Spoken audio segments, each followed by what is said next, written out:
Hello friends, I am Farid Ahmed. I am presenting video come audio series of NCERT textbook in history for class 6. Our past part 1, chapter 6, pages 57 to 66. Page 57, chapter 6. New questions and ideas. Anagha's school trip. This was the first time Anagha was going on a school trip. They boarded the train from Pune in Maharashtra late at night to go all the way to Varanasi in Uttar Pradesh. Her mother, who came to see her off at the station, told the teacher, "Do tell the children about the Buddha and take them to see Sarnath as well." The story of the Buddha. Siddhartha, also known as Gautama, the founder of Buddhism, was born about 2500 years ago. This was a time of rapid change in the lives of people. As you saw in chapter 5, some kings in the Mahajanapadas were growing more powerful. New cities were developing and life was changing in the villages as well. See chapter 9. Many thinkers were trying to understand these changes in society. They also wanted to try and find out the true meaning of life. The Buddha belonged to a small Ghana known as the Sakya Ghana and was a Kshatriya. When he was a young man, he left the comforts of his home in search of knowledge. He wandered for several years, meeting and holding discussions with other thinkers. He finally decided to find his own path to realization and meditated for days on end under a peepal tree at Bodh Gaya in Bihar, where he attained enlightenment. After that, he was known as the Buddha or the Wise One. He then went to Sarnath near Varanasi, where he taught for the first time. See its illustration on page 58. He then spent the rest of his life traveling on foot, going from place to place, teaching people till he passed away at Kusinara. Page number 58. From the side note, you can see at bottom left the picture of the stupa at Sarnath. This building, known as a stupa, was built to mark the place where the Buddha first taught his message. You will learn more about stupas in chapter 11. From the text, the Buddha taught that life is full of suffering and unhappiness. This is caused because we have cravings and desires, which often cannot be fulfilled. Sometimes, even if we get what we want, we are not satisfied and want even more or want other things. The Buddha described this as thirst or tanha. He taught that this constant craving could be removed by following moderation in everything. He also taught people to be kind and to respect the lives of others, including animals. He believed that the results of our actions, called karma, whether good or bad, affect us both in this life and the next. The Buddha taught in the language of the ordinary people Prakrit so that everybody could understand his message. What was the language used to compose the Vedas? He also encouraged people to think for themselves rather than to simply accept what he said. Let us see how he did this. Its example is the story of Kisagotami on the following page 59. Page number 59 from the highlighted text. The story of Kisagotami. Here is a famous story about the Buddha. Once there was a woman named Kisagotami whose son had died. She was so sad that she roamed through the streets of the city carrying the child with her, asking for help to bring him back to life. A kind man took her to the Buddha. The Buddha said, "Bring me a handful of mustard seeds, and I will bring your child back to life." Kisagotami was overjoyed and started off at once. But the Buddha gently stopped her and added, "The seeds must come from the house of a family where nobody has died." Kisagotami went from door to door, but wherever she went, she found out that someone or the other, father, mother, sister, brother, husband, wife, child, uncle, aunt, grandfather, grandmother had died. What was the Buddha trying to teach the sorrowing mother? From the text Upanishads. Around the time that the Buddha was preaching, and perhaps a little earlier, other thinkers also tried to find answers to difficult questions. Some of them wanted to know about life after death. Others wanted to know why sacrifices should be performed. Many of these thinkers felt that there was something permanent in the universe that would last even after death. They described this as the Atman or the individual soul and the Brahman or the universal soul. They believed that ultimately both the Atman and the Brahman were one. This belief has come out from 6 schools of Indian philosophy. These schools have been highlighted as it is from the highlighted text. 6 schools of Indian philosophy.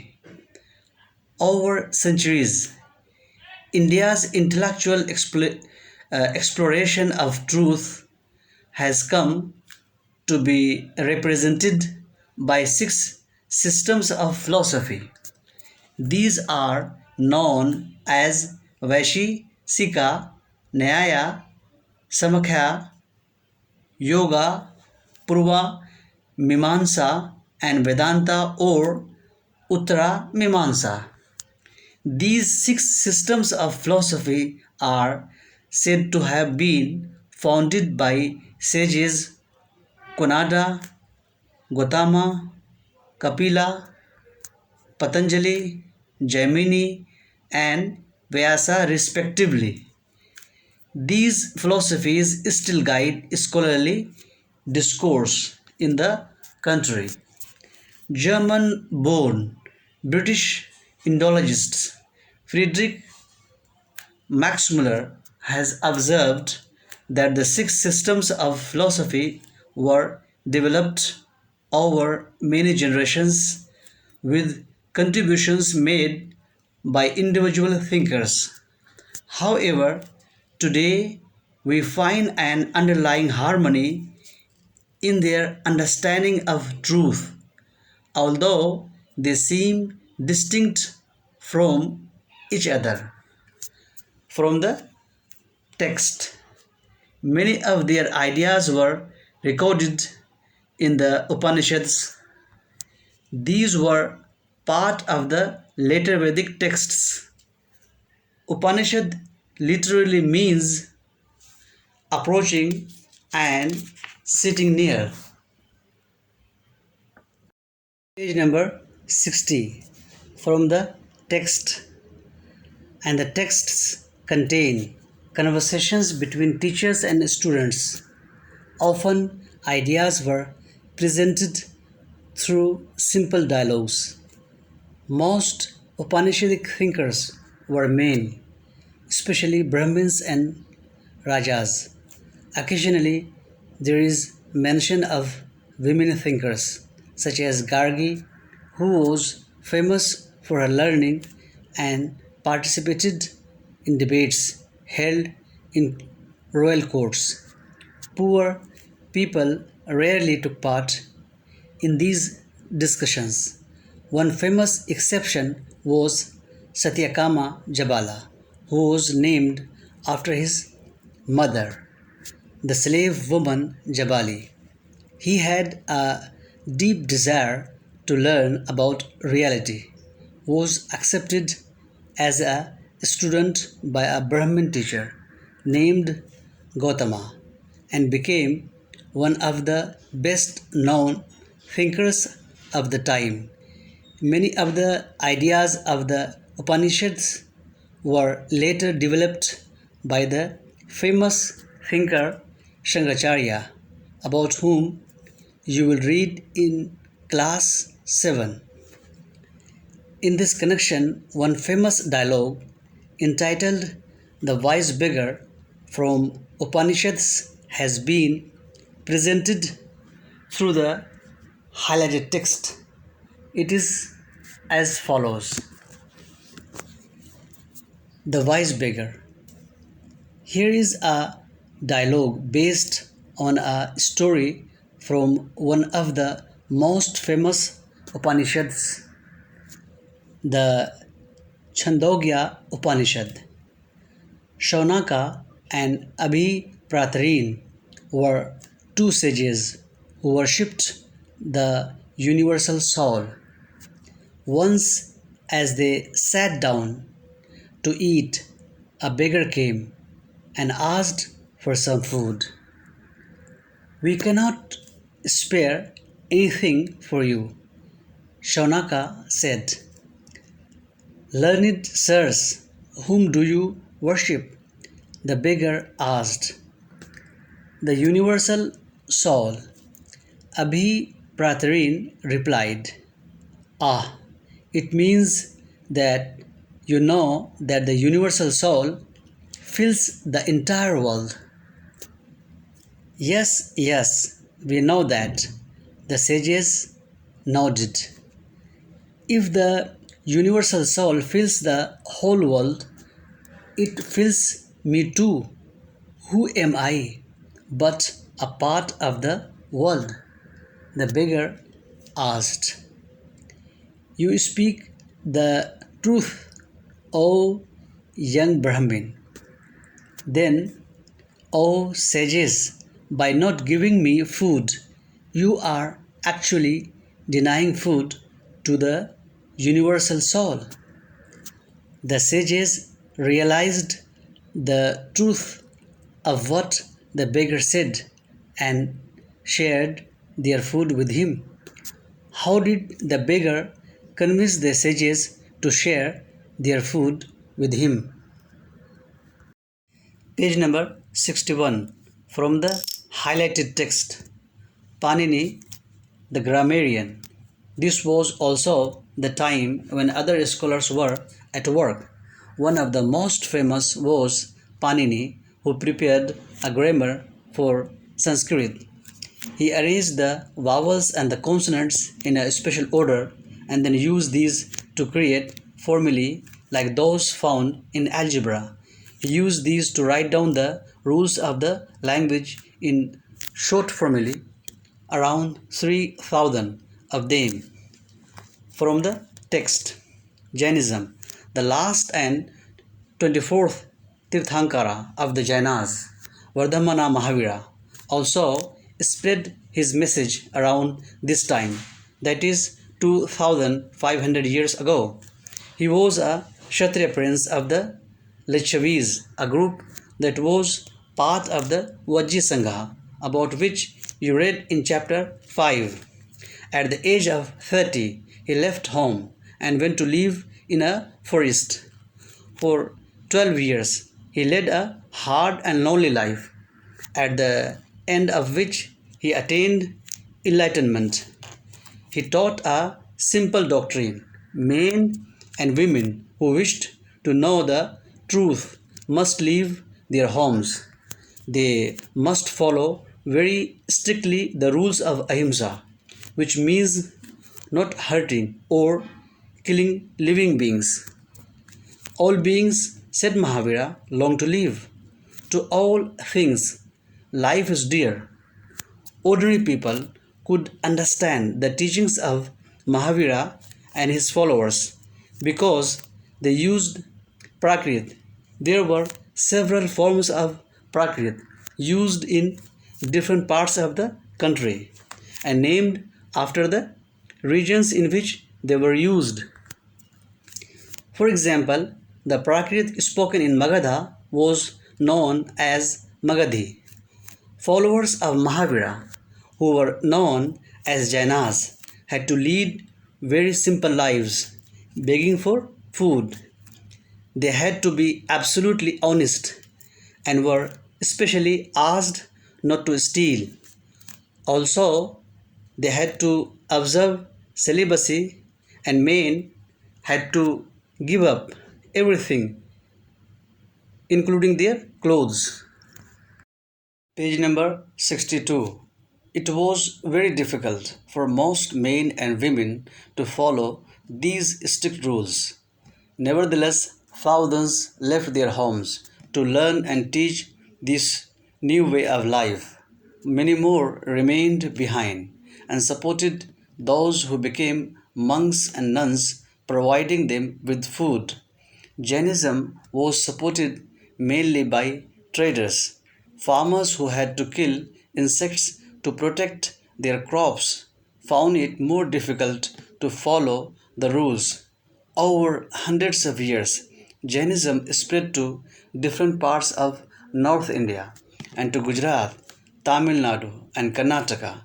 The teachings the teachings of Mahavira and his followers were transmitted orally for several centuries. They were written down in the form in which they are presently available at a place called Walabhi in Gujarat about 1500 years ago. See map 7, page 105. From the side note, Jaina. The word Jaina comes from the term Jina, meaning conqueror. Why do you think the term Jina was used for Mahavira?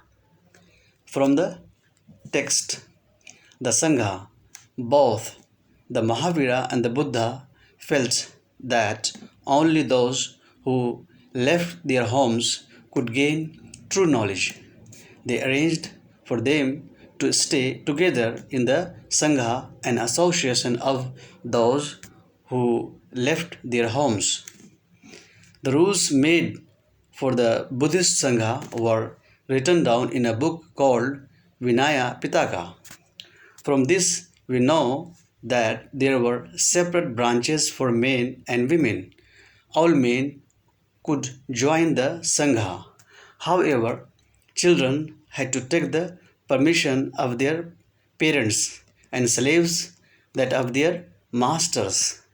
Those who worked for the king had to take his permission, and debtors that of creditors.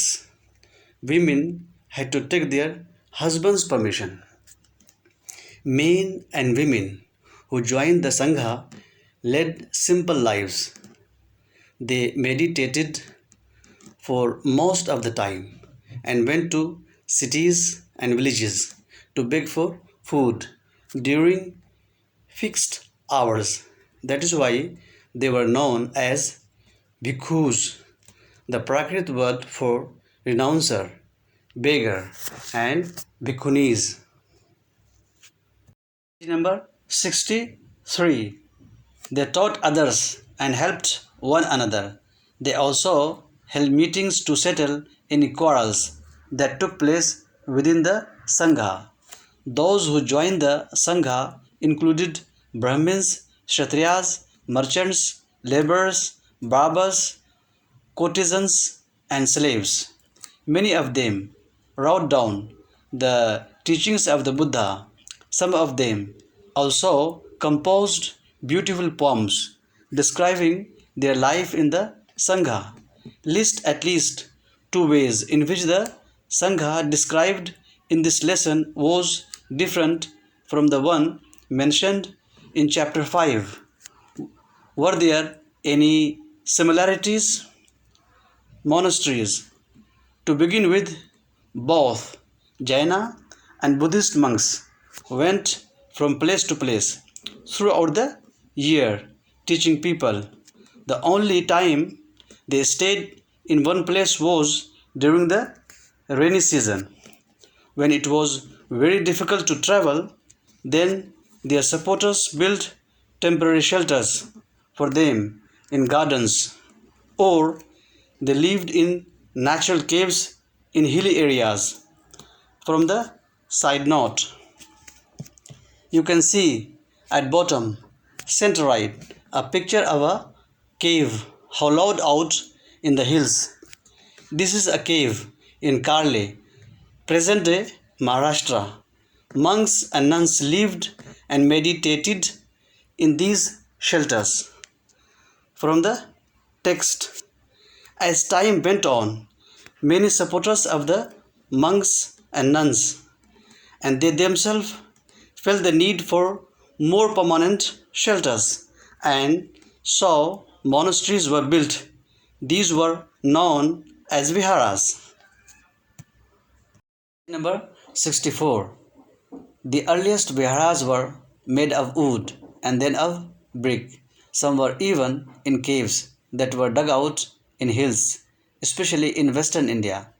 From the highlighted text, a Buddhist text tells us, just as the waters of rivers lose their names and separateness when they flow into the mighty oceans, so are varna and ranks and family forgotten when the followers of the Buddha join the order of monks.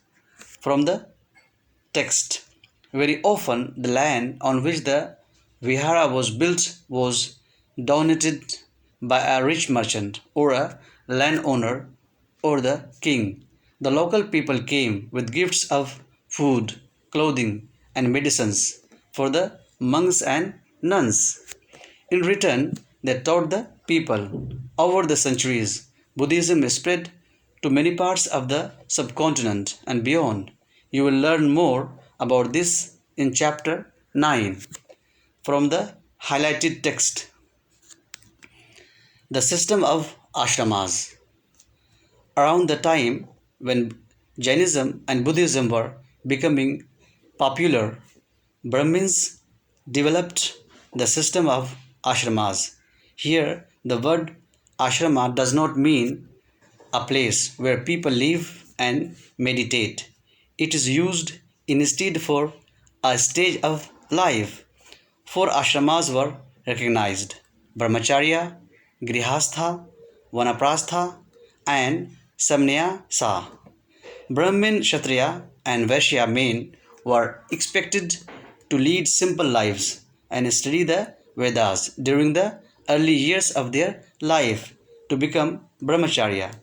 Then they had to marry and live as householders. that is Grihastha. Then they had to live in the forest and meditate to become Vanaprastha. Finally, they had to give up everything and become Samnyasins. The system of ashramas allowed men to spend some part of their lives in meditation. Generally, women were not allowed to study the Vedas and they had to follow the ashramas chosen by their husbands. In what way was the system of ashramas different from life in the Sangha? What are the varnas mentioned here? Were all four varnas allowed to participate in the system of ashramas? Page number 65 from the text in the box. Elsewhere, find Iran in your atlas. Zoroaster was an Iranian prophet. His teachings are contained in a book called the Avesta. The language of the Avesta and the practices described in it are very similar to those of the Vedas. The basic teachings of Zoroaster are contained in the maxim good thoughts, good words, and good deeds. Here is a verse from the Zen Avesta. Lord, grant strength and the rule of truth and good thinking, by means of which one shall create peace and tranquility. For more than 1,000 years, Zoroastrianism was a major religion in Iran. Later, some Zoroastrians migrated from Iran and settled down in the coastal towns of Gujarat and Maharashtra. They were the ancestors of today's Parsis. From the activities, imagine you want to go to listen to one of the preachers who lived about 2,500 years ago. Describe your conversation with your parents as you try to persuade them to let you go. Let's recall. Number 1. Describe the ways in which the Buddha tried to spread his message to the people. Number 2. Write whether true or false. A. The Buddha encouraged animal sacrifices. B. Sarnath is important because it was the place where the Buddha taught for the first time. C. The Buddha taught that karma has no effect on our lives. The Buddha attained enlightenment at Bodh Gaya. From the side note, keywords: Tanha, Prakrit, Upanishad, Atman, Brahman, Ahimsa, Jaina, Sangha, Bhikkhu, Vihara, Monastery, Ashrama. Page number 66 from the continuation of the activities. E. Upanishadic thinkers believed that the Atman and Brahman were ultimately one. Number 3. What were the questions that Upanishadic thinkers wanted to answer? Number 4. What were the main teachings of the Mahavira? Let's discuss. Number 5. Why do you think Anagha's mother wanted her to know the story of the Buddha? Number 6. Do you think it would have been easy for slaves to join the Sangha? Give reasons for your answer. Let's do. Number 7. Make a list of at least 5 ideas and questions mentioned in this lesson. Choose 3 from the list and discuss why do you think they are important even today. Number 8. Find out more about men and women who renounce the world today. Where do they live? What kinds of clothes do they wear? What do they eat? Why do they renounce the world? From the side note, some important dates. Upanishadic thinkers, the Jaina teacher, Mahavira and the Buddha about 2,500 years ago. writing down of the Jaina texts about 1500 years ago. Chapter 6 is over. Thank you for watching and listening. Video come audio series of NCERT textbook in history for class 6. Kindly subscribe my channel NCERT audio books. Watch it and share it.